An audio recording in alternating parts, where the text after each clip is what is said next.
Hey guys, what's up? Welcome back here to another edition of Mental Mondays on Intuitive Angling, and really appreciate you guys tuning in for this week's video. And welcome back to all the regulars. You guys know what we do here, and if you're first time visitor to Mental Mondays, this is something we take a little break from the fishing videos every Monday morning, do a little video to sort of help stretch your mind a little bit and think a little bit. So welcome if it's your first time there.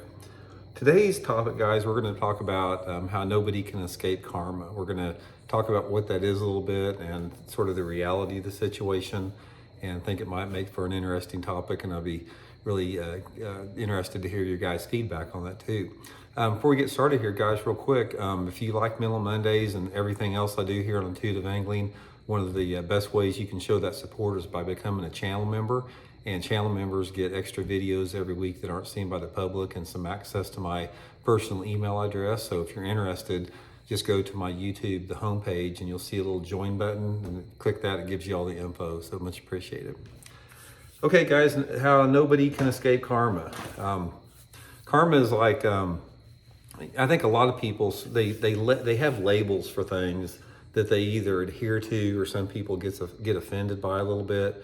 If you're from some type of a religious background, you may have an issue with the word karma because it may not align with your religious beliefs. But basically, karma is sort of a universal term that all beliefs and philosophies and everything have accepted since the beginning. Since the beginning of time, which basically means cause and effect. Which basically means for every action, there's a residual action that occurs from there. It's a philosophy, but nevertheless, I've seen the reality of it manifest in a lot of different situations out there. So we'll talk a little bit about that. The entire concept, or the entire principle of karma, is like it. Almost every single belief system on this planet has it to some extent, and the fact that you're basically, how you treat others is going to be reflected in your own experience to some extent. Now there's different, little subtleties behind that, but that's the basic premise with that. And one of the things that I think is a really good thing to teach people from the time that they're children until they get older is the fact that how you lead your life and how you act and how you treat other people out there, that has a direct effect on your own success or failures or happiness or unhappiness in life to a large extent. There's very few people that could disagree with that premise out there.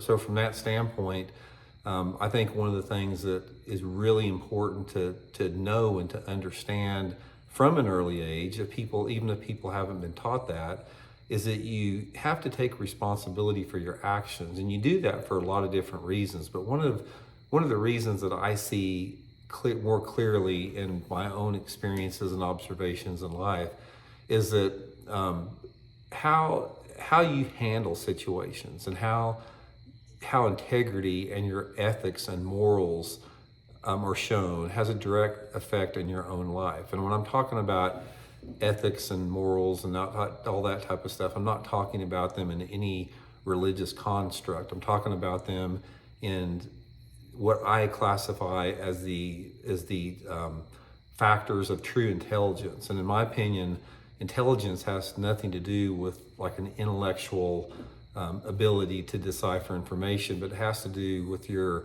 ability to show kindness and compassion and empathy and strength and courage and integrity as you lead your life, your entire life out there. And those are all aspects of the human condition that are extremely important to building character, and also in just making life better for yourself and everybody around you out there. And one of the biggest parts of that is that when you talk about how your own life unfolds, and the fact of things that you experience that may seem just or unjust, or you get rewarded for something or not rewarded for, or whatever level of happiness or joy or pain or suffering you experience is somehow tied to how you've led your life in this life or the past. And then you get into the other aspects of past lives, coming into play with karma. General Patton was a big a big advocate and a big believer of reincarnation and karma. He actually used it as part of his battle plan. So it's not anything new. It's been a construct, for hundreds and hundreds of years in our society. And a lot of it is just a big mystery out there, because if you ever have listened to some of my stuff in there, I sort of apply karma in my own. I'll sort of share with you a little story about how I view karma out there. And I've talked about this a little bit throughout my career as a professional fisherman. Guys, I have had so many chances to win tournaments, literally dozens and dozens and dozens of different tournaments where I've had the fish hooked and had them coming into the boat, and they either jumped off or pulled off or got off somehow that cost me winning the tournament.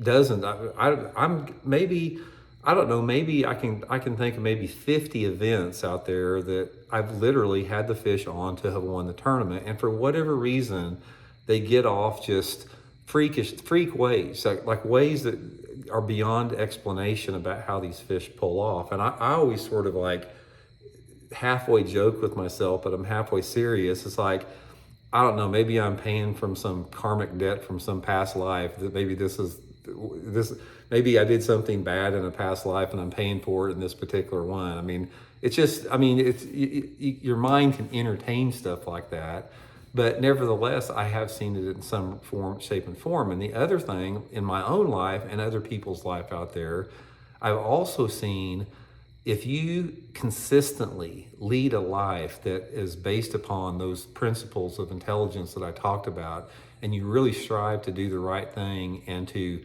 lead an exemplary life, I also see opportunities that have come in my own life and other people's life that betters your life. So it's almost like I perceive karma, and the whole concept of karma is almost like an investment in your future and the futures around you.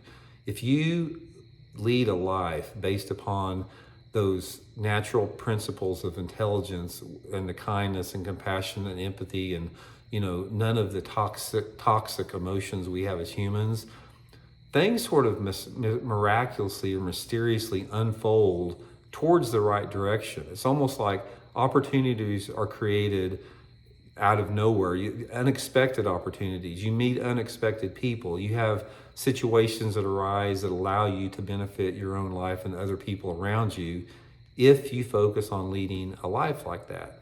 And that, again, is sort of one of those abstract parts of life that some people can comprehend that, and some people can understand it from that point of view.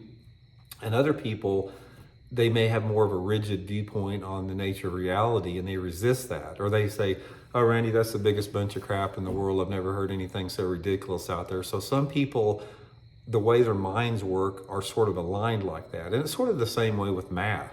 Some people, or art, or music, or some out there, some people are naturally gifted at being able to pick up math, art, music real quick. And other people, it doesn't matter how hard you struggle, you simply can't get it.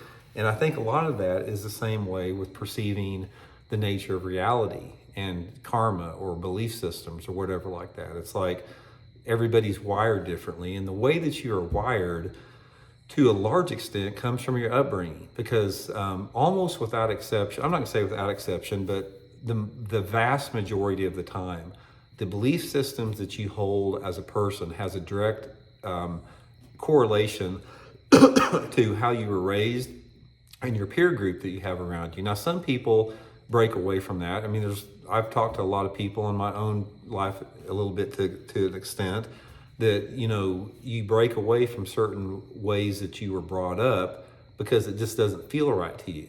And ultimately, internally, you are the only one that is a judge about that, because one of the gifts that we have in the human experience is we have an intuition innate within all of us.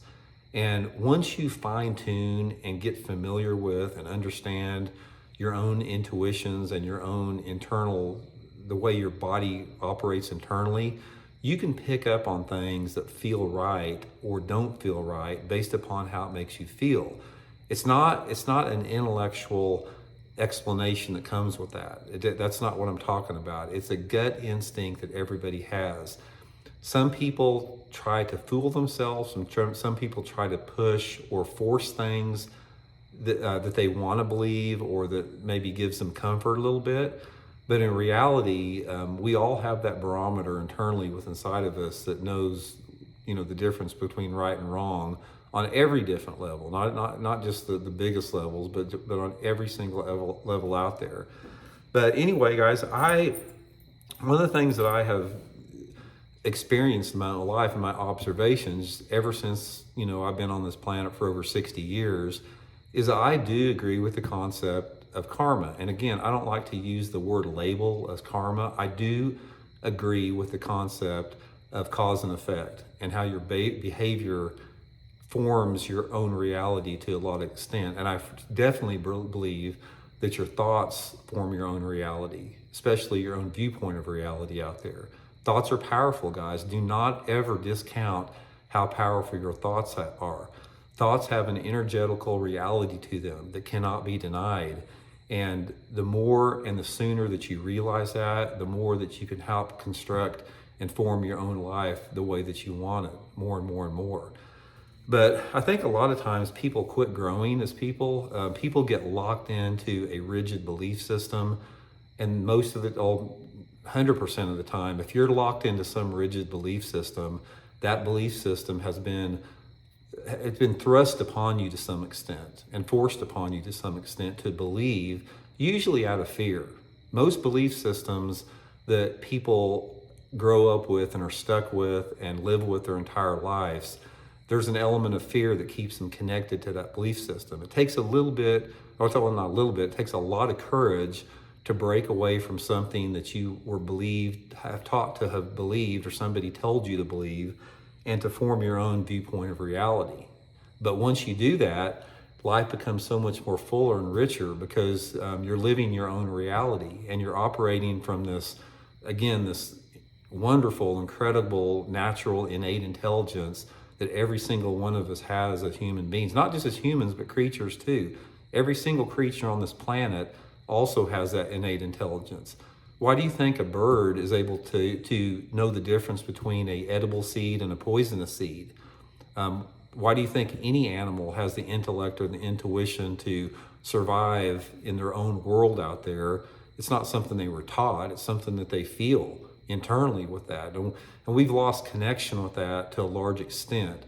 Human beings over the past couple thousand years have greatly lost connection with their own instincts and their own natural intuitions and intelligence, simply because other people try to force their belief systems on them at an early age.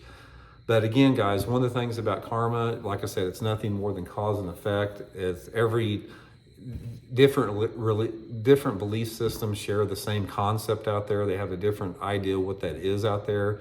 The one thing that I can tell you about that is your actions and your thoughts and your desires will have a direct impact on the quality of your life, even if it's not spoken verbally out there. If you don't say anything, but you have feelings of animosity and jealousy and anger towards certain people, that's going to manifest in your own life in some shape or form eventually out there.